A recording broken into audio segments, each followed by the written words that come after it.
Buenas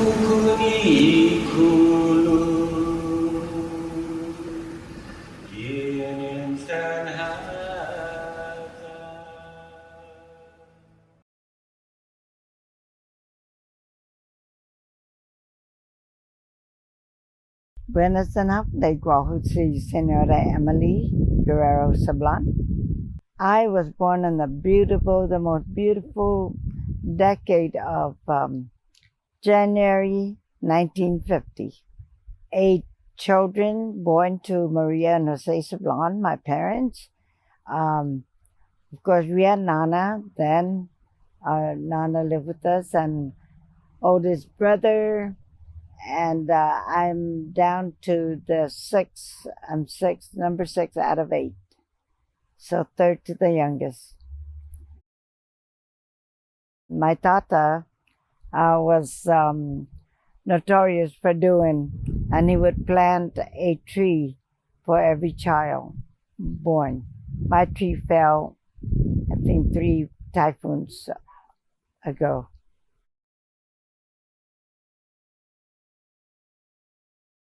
So it's like the house was tin and wood. The initial entrance, there was no door, only the side door that leads up to the main bedroom. But through the main entrance, it was like open air, and Dad's bed was there with his shotgun. And so that housed many people. When there's going to be a fiesta, or there's going to be harvesting, or there's going to be putting plants on the ground.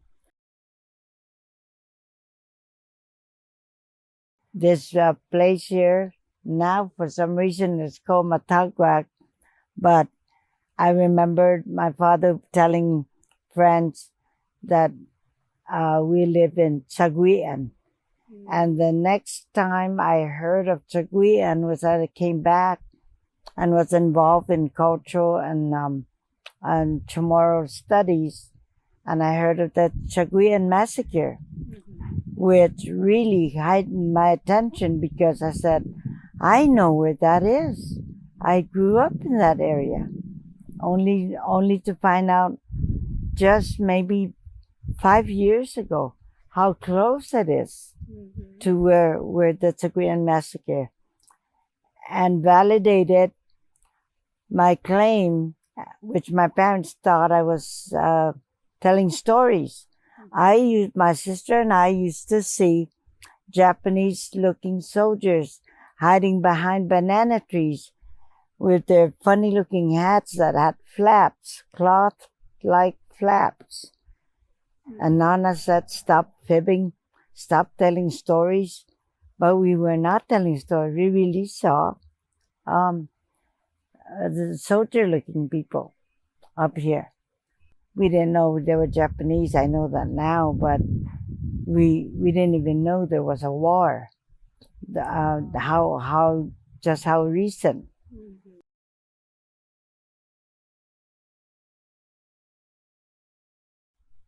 Oh my gosh, our favorite diu, hide and seek, diu.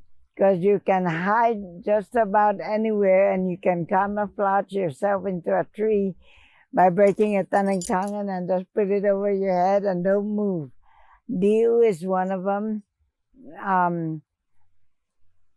We made kites.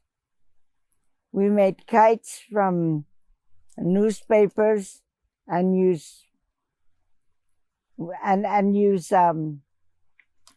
rice for paste to make the stick, the coconut rib stick to your kite, and for the tail so that you can extend the tail. We made karet and hadzu, and then any disposed baby carriage, we would take that thing apart and take the wheels and make carts and have races out in the grass. We made do with what we got. We were very innovative, and that's where skills and imagination comes in handy.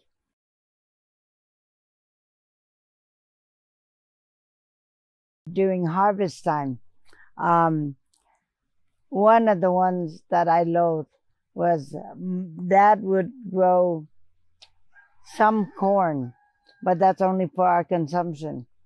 And the word gugan, I hated that word because that means shucking the corn off, and we didn't have tools, and so you had to gingerly peel it off, and it gets squishy.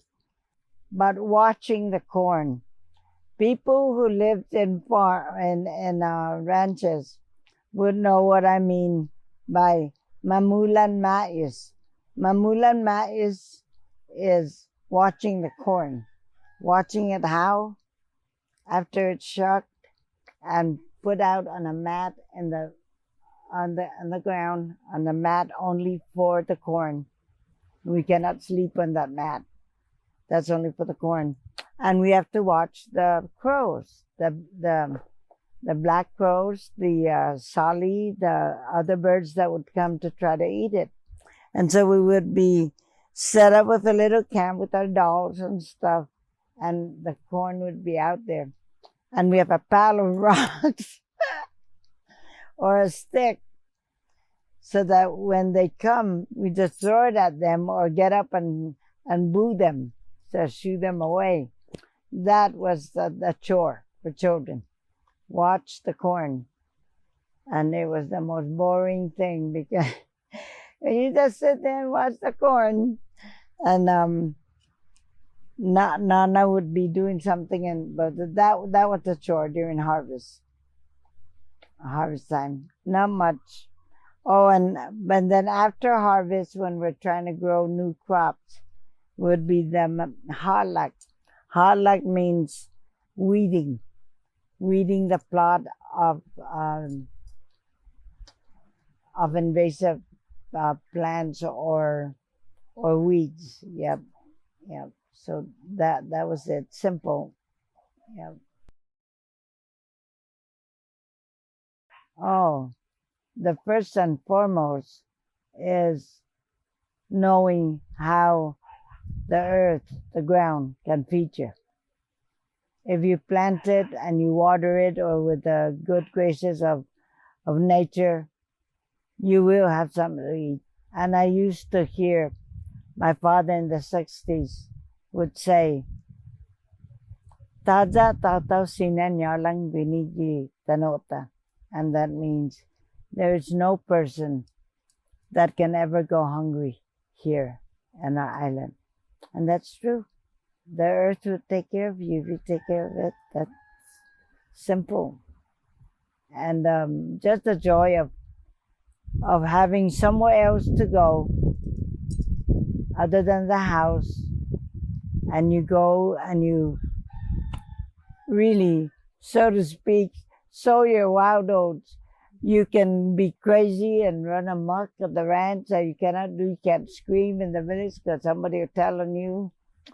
Here at the ranch, you can let it all out, play loud music because nobody will bother you. It's just very refreshing.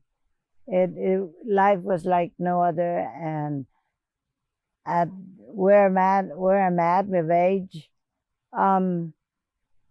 I just had the best times at the ranch, with or without a party. Every day was like a party. My dad would make us a swing, and we all have our own little area. We don't have to fight for a swing. There were swings everywhere. And if you're a loner, you can go and sit and swing and be alone for a while. So, yeah, that's the big loss, is not being out in nature, not being free to just get away and think without the hassles of, well, now we say city life, which is not always a pleasant Sunday.